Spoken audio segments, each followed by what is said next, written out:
Salam berjumpa kembali teman-teman terkasih, sahabat-sahabatku yang saya kasihi dan juga saudara-saudari yang dikasihi Tuhan. Mari kita kembali lagi pada kesempatan ini bersama-sama mendengarkan dan merenungkan kembali sabda Tuhan yang diambil dari Injil Lukas bab 14 ayat 1 dilanjutkan dengan ayat 7 sampai 11.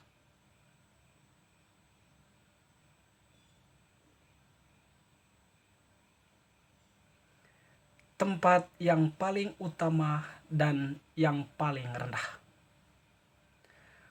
Pada suatu hari Sabat, Yesus datang ke rumah salah seorang pemimpin dari orang-orang Farisi untuk makan di situ. Semua yang hadir mengamat-amati dia dengan seksama. Karena Yesus melihat bahwa tamu-tamu berusaha menduduki tempat-tempat kehormatan, ia mengatakan perumpamaan ini kepada mereka. Kalau seorang mengundang engkau ke pesta perkawinan, janganlah duduk di tempat kehormatan, sebab mungkin orang itu telah mengundang seorang yang lebih terhormat daripadamu, supaya orang itu yang mengundang engkau dan dia jangan datang dan berkata kepadamu, berilah tempat ini kepada orang itu. Lalu engkau dengan malu harus pergi duduk di tempat yang paling rendah.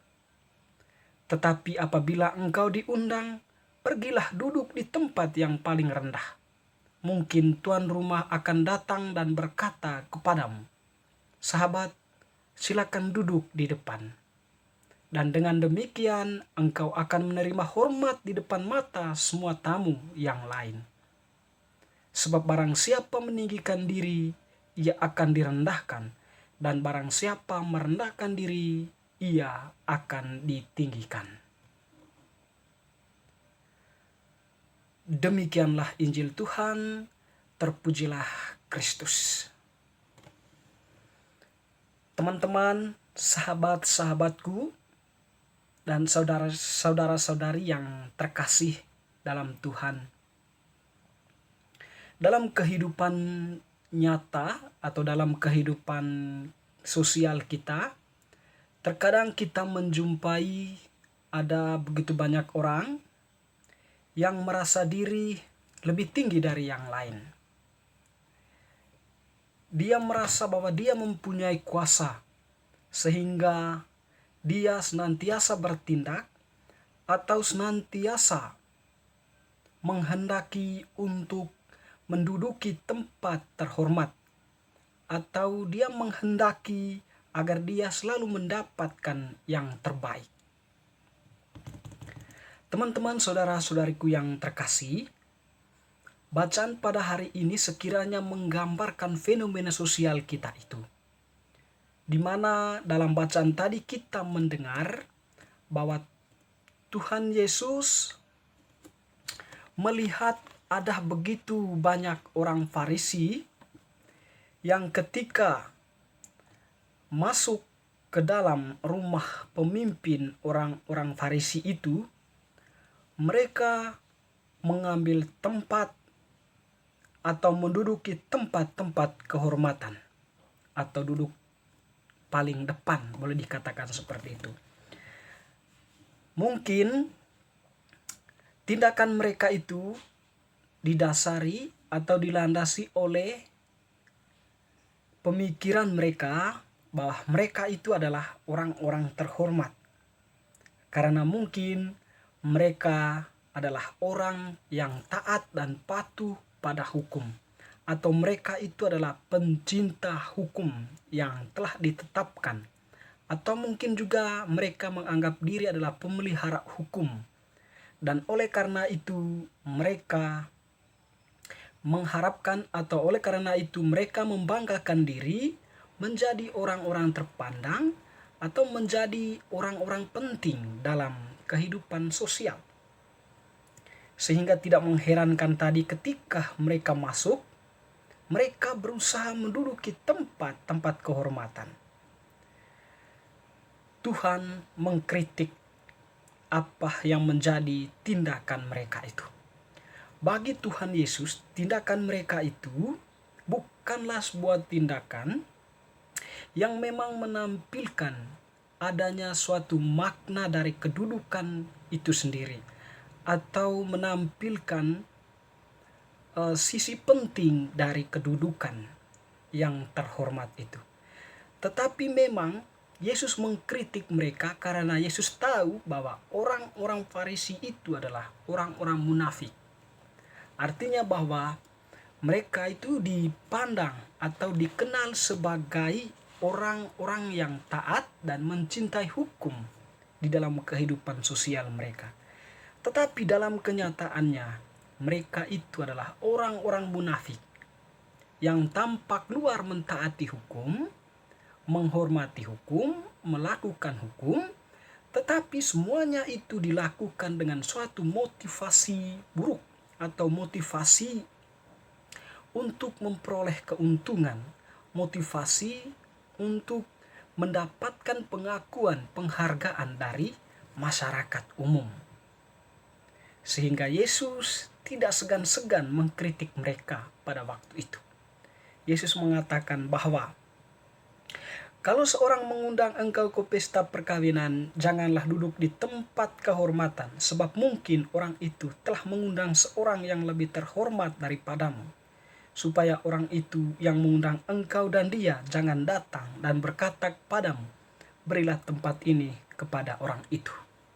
Di sini Yesus memaksudkan bahwa sebaiknya kita menampilkan diri dalam posisi yang rendah, atau boleh dibilang bahwa kita merendahkan diri, ya.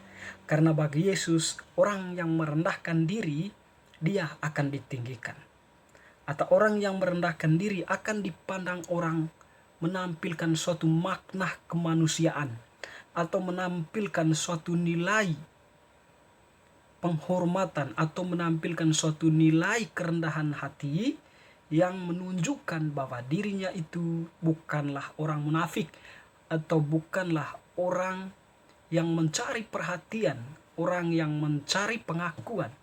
Tetapi memang orang yang merendahkan diri itu adalah orang yang menampilkan diri apa adanya sebagai manusia, bukan karena posisi, bukan karena kedudukannya, tetapi memang dia menampilkan diri apa adanya sebagai manusia. Dalam hal ini juga dia menampilkan nilai-nilai kemanusiaan. Kalau memang nilai kemanusiaan yang ditampilkannya itu dihargai orang, maka dia akan diangkat menjadi orang terhormat atau menjadi orang penting. Bukan berusaha untuk mementingkan diri atau bukan berusaha untuk memuji, mengakui diri sendiri. Tetapi pengakuan itu datang dari orang lain yang melihat penampilan makna yang ada dalam diri kita yang merendahkan diri. Teman-teman, sahabat-sahabatku yang terkasih, hal ini ditegaskan Yesus tadi pada akhir bacaan Injil, sebab barang siapa meninggikan diri, ia akan direndahkan, dan barang siapa merendahkan diri, ia akan ditinggikan. Jadi di sini Tuhan menampilkan bahwa siapa yang merendahkan diri, ia akan ditinggikan. Bukan seperti orang-orang Farisi itu. Dia mengkritik habis-habisan, sebab mereka tampil bukan dalam posisi yang merendahkan diri, tetapi meninggikan diri. Dia mengkritik mereka supaya mereka tahu bahwa, atau supaya mereka sadar bahwa mereka itu memang melakukan hal-hal seperti itu karena itu tadi mereka merasa bahwa kewibawaan mereka itu perlu mendapat penghormatan, dan mereka pun berusaha untuk mendapatkan tempat-tempat terhormat di dalam sebuah acara maupun di dalam sebuah perkumpulan ibadat dan sebagainya. Teman-teman yang terkasih, pelajaran mungkin untuk kita bacaan Injil hari ini penting sekali dalam menampilkan diri dalam kehidupan sosial dengan diri yang penuh kerendahan. Merendahkan diri bukan berarti kita tidak mampu berbuat apa-apa, tetapi merendahkan diri dalam konteks ini adalah kita menampilkan sisi kemanusiaan atau kita menampilkan nilai kemanusiaan kita apa adanya. Sehingga kita pun tidak mencederai nilai kemanusiaan itu sendiri, di mana kita melihat orang lain tidak bernilai untuk kita. Tetapi merendahkan diri itu lebih pada kesadaran diri kita sebagai orang yang tercipta dari tangan yang kudus dan mulia dan menghendaki kita untuk tampil apa adanya di dalam kerendahan diri. Orang-orang seperti itulah yang akan ditinggikan oleh Allah, sebagaimana yang dikatakan oleh Tuhan Yesus sendiri. Semoga bacaan hari ini semakin meneguhkan kita untuk merendahkan diri, baik di hadapan sesama maupun di hadapan Allah sendiri. Semoga.